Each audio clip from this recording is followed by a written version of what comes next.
On today's show, is AI and cheats ruining video game, and why should I care? This is your first chance at this, Max. Give me one sentence why I should care. Well, the video game industry is larger than the rest of popular culture combined, and it's big business, and anything that happens there is going to have an impact kind of like throughout the world. And I think modern games have assumed this kind of like blitz capitalism model where it's all about scale. So basically, if you know like games like I don't know, Warzone or Genshin Impact or Apex Legends, they're all about reputation and about virality. So once you start playing with cheaters and it's just like, we will explain why these cheaters are unbeatable, it ruins your game. You will not come again. Everybody loses a bunch of money. Nice sentence. That didn't work. I still don't care.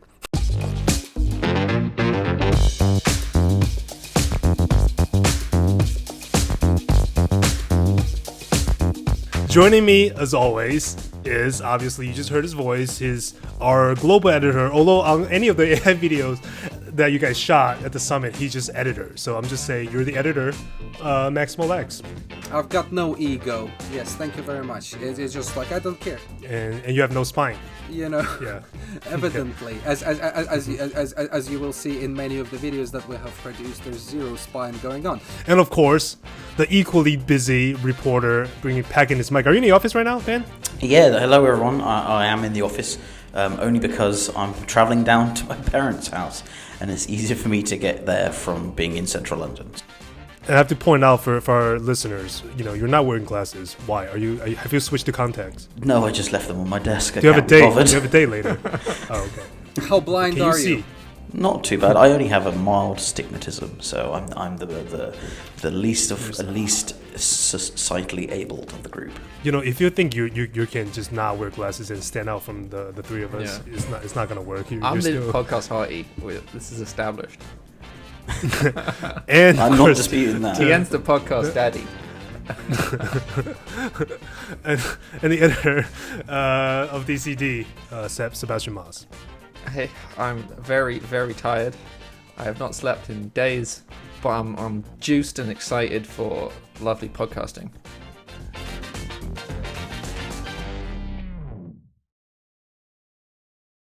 We've said that in a preview, and this is apparently a very exciting subject for you all, except for myself. But I remotely care about this. And let me set the scene straight, just for myself, so listeners understand where I'm coming from. I own an Xbox One, namely from a friend who just passed on to me literally 2 months ago. Every time he moved up to a PS5, so he gave me his Xbox One. Actually, I paid $50 for it, so it's like nothing. And I play literally, he gave me like 10 video games. I don't even know what they are. I just toss them in the closet. I went to GameStop, which is still around. And I say, hey, how much is your 2K21 basketball, the NBA game? So I bought that copy for $15, and that's been my sole video game that I play. I don't play shooting game at all. Here I am, and I'm talking to you guys about cheats, in video games. So, and I know the application is endless. So I'm just putting myself out there and say this is what I know. And listeners, if you're like me, so now you can enjoy this conversation the way I do, which is not that much. So set the scene for us. What are we looking at, Max? You're meant to be the hype man. You'll be the hype man for this episode. All right, well, Ben has the details, but essentially the idea is that it just like video game cheats have gone through several stages of evolution, and it's just like at the very beginning they were very kind of simple and rudimentary. As online games became popular, they became more complex. Like to cheat in a game, you needed to understand the game intimately. You needed to be a developer. You needed to break it down, understand how it works, and make it work in your favor. So something like, like looking through walls, it would actually take, like craft and more than a little bit of luck to make it happen. But AI completely changes the equation. Basically, it makes cheats very, very simple because AI can be trained on visual information, and almost any game produces visual information on your screen, and any game will have controller inputs, which can also be kind of like instead of human, those can be produced by a machine, and it's virtual and detectable. So those two trends coming together are resulting in a new generation of cheats that are virtual and detectable and can ruin your day, especially like in large scale games like Call of Duty Warzone, for example. And to find out more about this, we actually tasked Ben with writing a feature, which I believe is coming out next week. Yeah, so we've been following this for a while now. It's been apparent in Warzone, which is the free-to-play version of Call of Duty. Call of Duty, the highly popular shooting franchise game, one of the largest selling entertainment products, largest selling gaming franchises of all time. And it's free to play. You can sign up, you can use any console. So Tien can join on his Xbox One, for example. Log into a lobby, jump in, it's about 100 people in a lobby, and you have to just survive to the end. And there's been a spate of people shooting at you, killing you from hundreds of yards away, with no line of sight. They've not seen you. The reaction snaps in, it fires at you so instantly, and you're dead. You've got no reaction time, and that's because an AI-based cheat using machine learning has been developed whereby the algorithm can identify a player in the actual set of the game and then automatically snap onto you if you're the unwitting victim, to the point where Warzone has become unplayable. The problem isn't really prevalent in the full version of Call of Duty, not less the 2019 Modern Warfare, which is what I've been playing a lot recently, mainly for research for this article. Right, mainly for research. Yeah, of course. But then at the same time, it's becoming such a problem that like online there's like montages of just 30 minutes of just constant cheating. So for my article I made a short video package and I set it to some cheesy music because it's hilarious just seeing people get really angry. But the one thing that we kind of looked at with regards to it is that Activision they can't stop this. It's basically undetectable to the point where Raven Software, which runs the system, just said screw it, we'll ban 50,000 accounts that actually use this. That's all they can do. I'm just curious because you apparently do this for research, so I don't know how much you actually play. Have you encountered any of this by yourself? So yes and no. So yes, but not in Warzone. I don't play Warzone. I don't like Battle Royale. But like go back 5 years, I've had games where this sort of system, not as advanced, could pick you off instantly. I always remember it was Modern Warfare 2, which came out like 2009. There was something like this, but you had to be outside a building and you had to basically have a line of sight, but it would automatically snap onto you.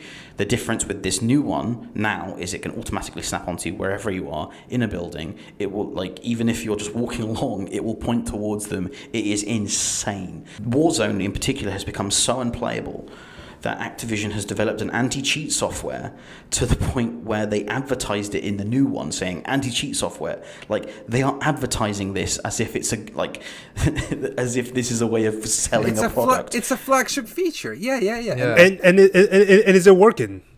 No. We don't know yet. It's not dropped yet. But the funny thing is... It's cat and mouse. Yeah, and the funny thing is they dropped the beta for the new Call of Duty, Vanguard, which is due out in November, I think. Yeah. And the beta... Obviously, it's in beta stage. Still had cheaters in it. So, and the thing is, Tim, you say like, has it happened to you? The difficulty is, especially if you're a new gamer, if you're someone like yourself, and you join a game and you constantly get shot, and you're constantly getting shot, you just think, oh, I'm really bad at this, and everyone else is really good. You might never heard of cheating, or you don't know how to distinguish it because it's not like they're carrying a big sign that says I'm a cheater. You just keep getting shot and you keep thinking, what am I doing wrong? What am I doing wrong? And you go, you know what? I was right. This medium isn't for me. Games aren't for me. I'll sell my Xbox. And I'll stop you right there. That's literally my experience every time I play shooting games. Yeah. And that's knowing it could be that you suck. Right? Yeah, but it dates back high school and it never hasn't changed. So it's probably it's a mixture of the fact that you suck and that you are fighting a god and you are never going to win no matter how great you are because they are a superhuman. Mm-hmm. And but on the flip side of that, there are, if you implemented a system that would detect someone using a cheat that are so good, there's no reason to say why it won't take down somebody that's good. There's really a Norwegian team of CSGO players that are basically telepathic. I think a famous example of this was when hackers cracked the Fallout 76 game, which is online. They were basically hacking. The publishers were taking down high-level players because the algorithm they were using said, "You're hacking. You can't have gotten this in this time." Well, no, these people just have no lives and have played 60 hours of your game, and you've just taken everything away from them and banned them. Well, exactly. So the idea is, like, because it's based on this new generation of cheats is based on computer vision, so completely non-intrusive, and we would probably project that the only way to fight it would be to have some sort of AI overseer, an AI game master that actually tracks every player's performance and punishes them when they kind of step outside, like the bounds that they've developed over the past, couple of months. Like, I think the only way to detect this is to see, like, when these guys start suddenly, like, progressing and becoming, and like, he joined a couple of months ago, and suddenly he's performing on a level of a pro. That should probably raise some alarms. But again, we're going into sort of like almost algorithmic justice here, and obviously there's serious problems with this concept as well. Like, some people will probably get hit with a bang hammer without actually being guilty of anything underhanded, and it's also going to become a problem. And it's really problematic when you do get banned, because increasingly these games are linked to personal accounts and personal names and personal credit cards, and the number of publishers, the companies that make video games and produce them under their own label, is shrinking to a small group. So if you were banned by one of them, it's kind of like being banned on Facebook and then suddenly a bunch of other services don't work. If you're banned by Activision for Call of Duty Warzone, they think you cheated, you could end up being banned by a whole load of things. World of Warcraft probably can't play that, Okay, so are we on the side of banning this or not banning this? I feel like we're... No, I'm just saying it's a huge problem, and because these companies are potentially losing billions, they're going to react very aggressively, and unfortunately there will be collateral damage. It sounds like, what Seb touched on is like interesting, because this sounds like they, obviously, if you're a game developer, you care more about bringing new players in, like people like me who might be like, okay, let's give it a shot and I'll die in 3 seconds as always, versus somebody who's really good and are playing cheats, right? Because they think, weighing their options, they want to bring in more people versus banning a couple of accounts here and there. Mm-hmm. And statistically, on a game like Warzone, Activision makes far more money than it does selling a standalone Call of Duty every year, to the point where we probably won't see them selling a $60 Call of Duty in like 5 years. To the point, so say TN, you are a new player, you download the game for free, you buy a couple of skins, that's at 10 quid a pop, you're hooked already. Back in the day, it would be loot boxes. They don't really do those anymore. Blind boxes where you get free shit. And then like now it's skins, it's the battle pass system where you buy, and each time you level up you get something for free, something that's worth this. They make more money off this, and obviously licensing. Call of Duty has licenses with film companies where they've got like die-hard skins and levels. Fortnite, or as I call it, licensing the game, is known for that. They make there is so much money ingrained in these. They recently launched, which pointed to the Apple Balenciaga, conflict. I mean, like our more enterprisey listeners who aren't as au fait with video games will probably know, like, as a service.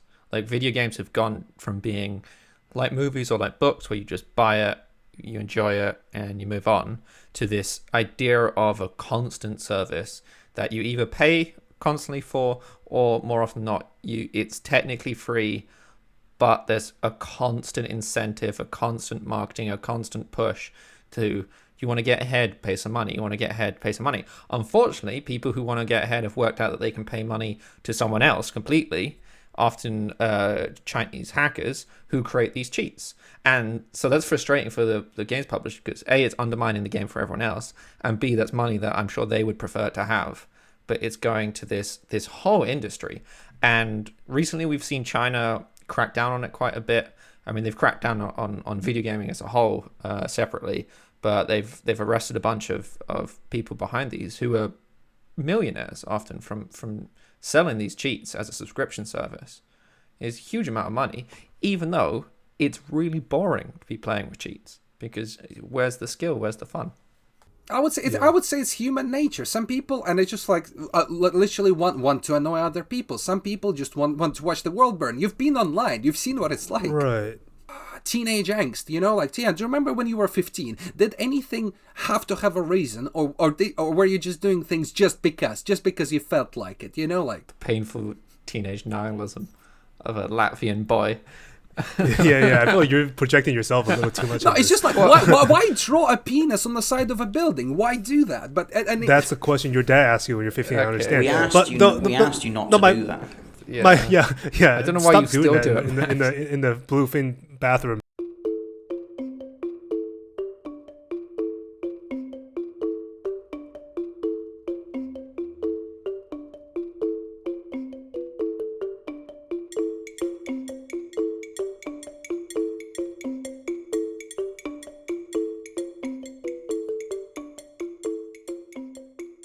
Do we expect this behavior to go on? Like, or do we not see a society where we'd be like, okay, there's cheats always going to be out there, but most people wouldn't use it. Or if I just want to prank my friends, I would use it once, and I'm like, haha, gotcha. I'm like, okay, fine, Tian, go back to just playing, enjoying the game, because I don't. If this is killing the enjoyment, and that teenage, you eventually grow out of it, right? Max, you stop drawing penis out on buildings. Yeah, but there's always new penis drawers. Did I? And there's always someone new. To like, okay. when one person gets tired of it, Max will hand the spray can over to a younger version of himself. So you think this is a bigger problem than it ever this is a huge in the history problem. of gaming? It's simultaneously more games are as a service online, big matches, at the same time as the ease of access to these services is and so the time that takes, it's right? Yeah, it's much easier for a hacker to create the tools to do this, because they just have to build upon open source existing stuff. It's much easier, like Max was saying, it's an overlay now because it's using AI to visually track the game, whereas previously they couldn't do that. So actually you had to hack the game's files and change files like that, so it makes it much easier for a developer to go, oh, that person is running a different thing, right, I can ban them. Whereas now they're running a normal game, it's outside the game is this extra layer that is able to work out what's happening, and it's a step change. So successful ways to get cheats down in the past, there was a similar one like the one we're talking about for Grand Theft Auto 5, and Rockstar managed to get them taken down because of legals, trademarks, copyrights, and sue them legally. But it's costly, it's stupidly expensive, and you're going to make a little bit of profit from you're going to take their profits, but it's probably not going to be much, and you've probably spent more on the legal fees than you actually have, and the time as well, the time it takes to litigate. I think they've really got to come up with some maybe AI-based solution in order to combat this. But then again, we come back to that argument from earlier. I think I've just figured out why this is interesting. The main reason why this is interesting just now. Yeah. Seriously. Mm-hmm.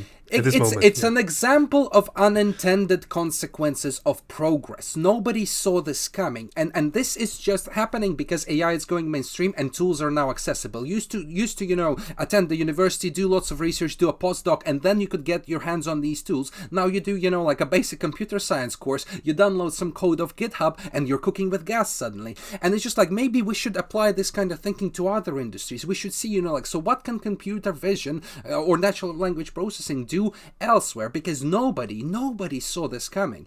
It's just this is why I'm so excited about this, because I haven't heard people talking about how computer vision is gonna ruin online video games. This is new. This is pretty cutting edge. This is a problem that really came to the fore this year. So yeah. Well, I would love to talk to the experts who perhaps had some advance warnings, people who maybe saw this coming. But so far it looks like it comes out of the blue. Everybody has been blindsided, and solutions are not forthcoming. Yeah, this reminds me of that conversation about deepfake. We had this conversation multiple times on the podcast. And I remember, I don't think we say this, but there was a Scarlett Johansson was interviewed about this, and she basically said, there's no stopping them, and I don't care anymore, because they're just deepfake. There's gonna come. There's always gonna be videos of you doing things that you didn't do, and for an actress, obviously that happens probably more than politicians, and for probably the most popular actress in the world, the most known face in the world, she kind of just shrugged and say,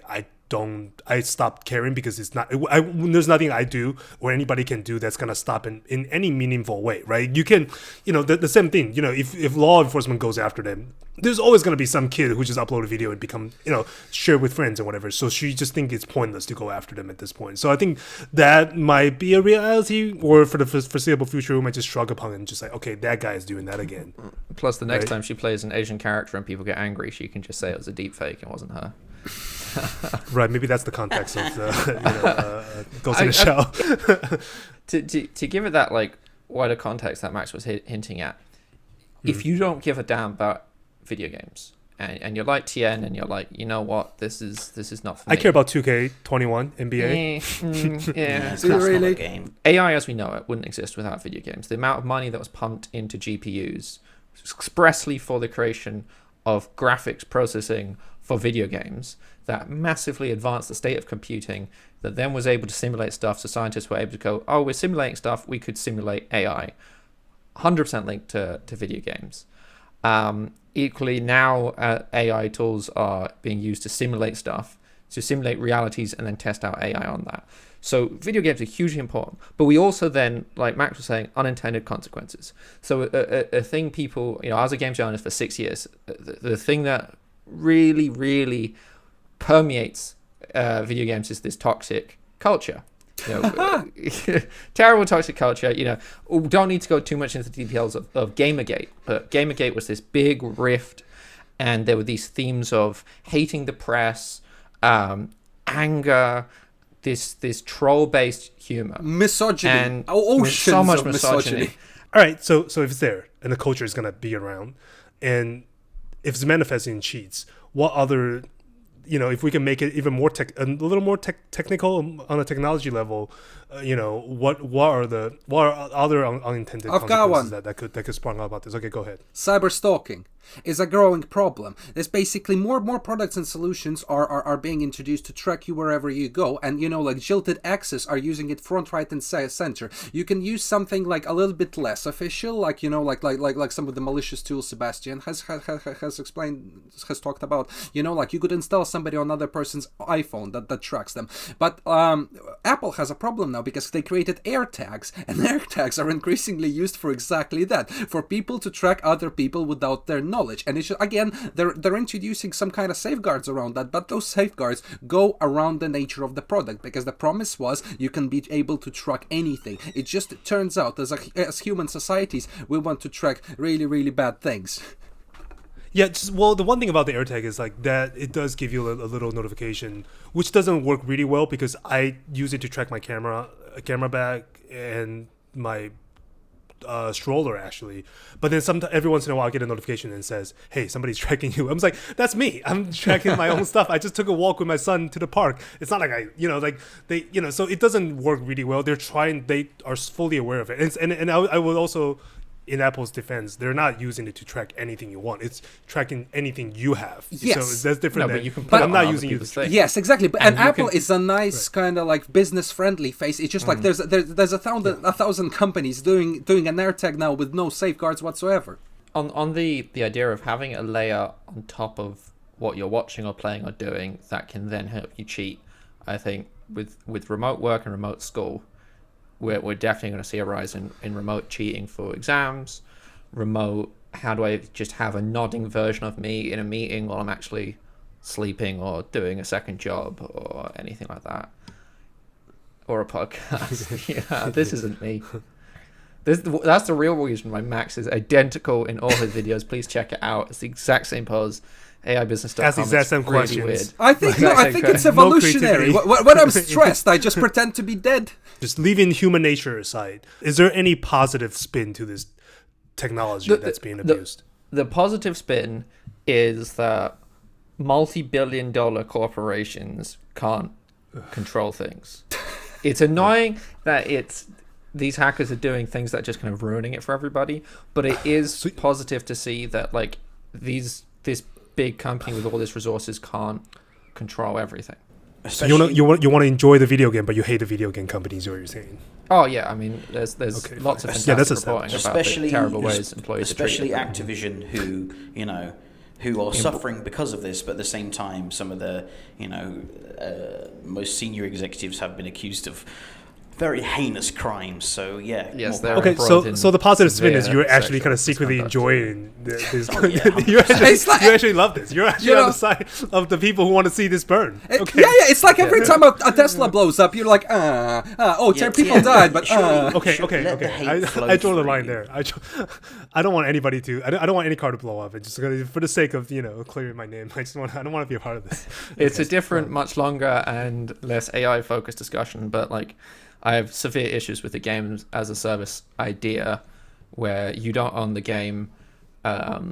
It's this semi-permeance, and the idea what they now want to do is try and capture the gamer. So the gamer will spend most of their time in Fortnite, and it suffocates the environment for it would be essentially if all you did was watch the same TV show all the time, then no other TV shows would be made.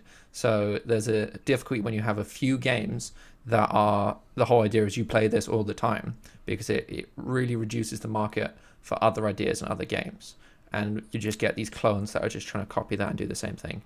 So potentially taking down if if these softwares continues to permeate, that take down big video game companies, there will be more creative video games coming up on the horizon. Probably so not. people go back to chess. No. It'll just. I think on you've got something there. Like the golden age of single player, because single player games are are slowly disappearing. Single player experiences are no longer selling, and it's Right. just like it's been sad for me personally, because the last big one, there was The Last of Us, there was Game of War, but like generally the top 10 is God of War. dominated by service games. So the return of the single player and of the carefully crafted world where you alone sit and enjoy yourself. Well, it's not really hacking, but the other type of nefarious online activity, which is with single player games, piracy is much easier, because it's just here you copy this game, play it. Whereas with a service game, it's like, no, you need to log in and you need to have some level of verification that you own this game.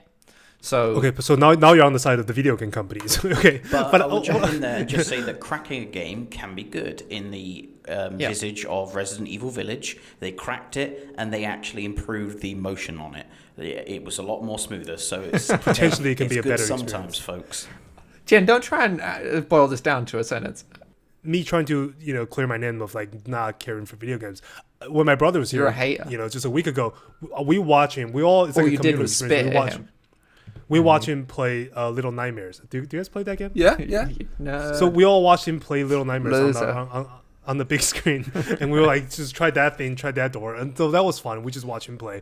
So that was a single player game, and I think I enjoyed that experience a lot more, because it's a puzzle game. I do like puzzle game on the phone too, and a little more than watching him playing Call of Duties, which I think he plays, or Assassin's Creed, which he enjoyed, but we don't like. So I don't know. So it's not just so it will ruin some video game, but not all. We're not there yet, but for Yeah. single player games and kind of mixed, where there's non-playable characters, NPCs, and they can be in games with multiplayer as well. But we're not at the stage yet where that AI has markedly improved. Mainly for two reasons. One, like compute power. At the end of the day, it's done locally, so it's on a local PC or a local games console, and that compute power is still nothing compared to like a Google data center. And then secondly, it's just not been a focus because of a visual medium. You focus your resources on the graphics, and then you can put that in a nice trailer, and you can put that in an advert, and it will sell. When that gets better, video games will completely change. The idea of what we see them, when your child grows up, and the thing that they play might be so mind-bogglingly different, because it will be using true quality AI for the characters. Yeah. You're actually stumbled upon it. Yeah. This is a very interesting idea, because what if you can get simulated? What if simulated humans in these games get to the level where it's just like it doesn't make a difference? They, for all intents and purposes, they perform like real people. So you could just you just play with them, much better bots. And I think that is the promise of the next Battlefield. Like their idea is we're gonna balance it out with bots, but these bots are gonna be virtual and indistinguishable from real players by their behavior, and that's something that could be probably like more interesting.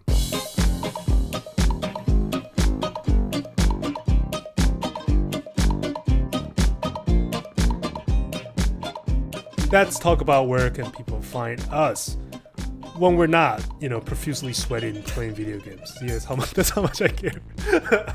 And Ben, are you Yeah, still sorry, around? my laptop won't charge. So, no, you can find me on Twitter, on LinkedIn, and always on aibusiness.com at Ben Wadecki. And Max? Yeah. I mostly reside on Twitter, so Max Smolaks is where you find me, and you can also find me on Deathloop and invite my game and kill me. So there's that's an option that's open to you people. So go get killing. And you guys also find him, hosting various videos with industry insiders on AIbusiness.com, since we just had an AI summit. See, I just did the most difficult part for you. Yeah. And you can decide for yourself what's the problem with his back. And and now for a limited time you can find him in. Are you in London? Where are you now, Seb?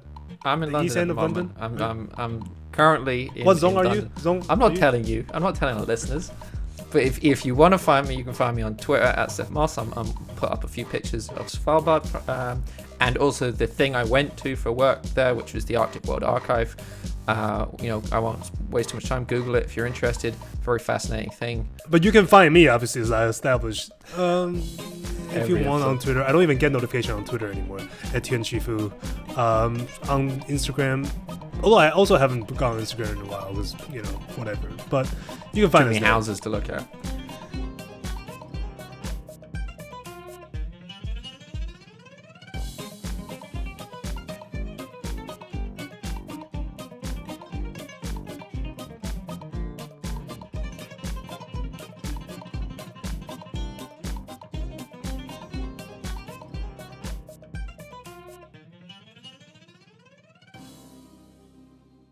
Give me an image that stays with you, that stuck out on this epic trip of yours. I mean, like, I'm a London boy, so mountains are a special thing for me.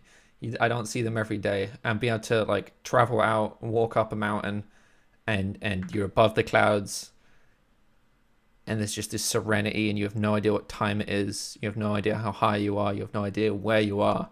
You're just kind of part of this mountain, and the wind is trying to kill you, and the sleet is trying to kill you, and the man with the gun says he's trying to protect you, but you see in his eyes he probably wants to kill you. It's lovely. It's great. Wait, but don't you get mountains in Scotland? Oh, not really.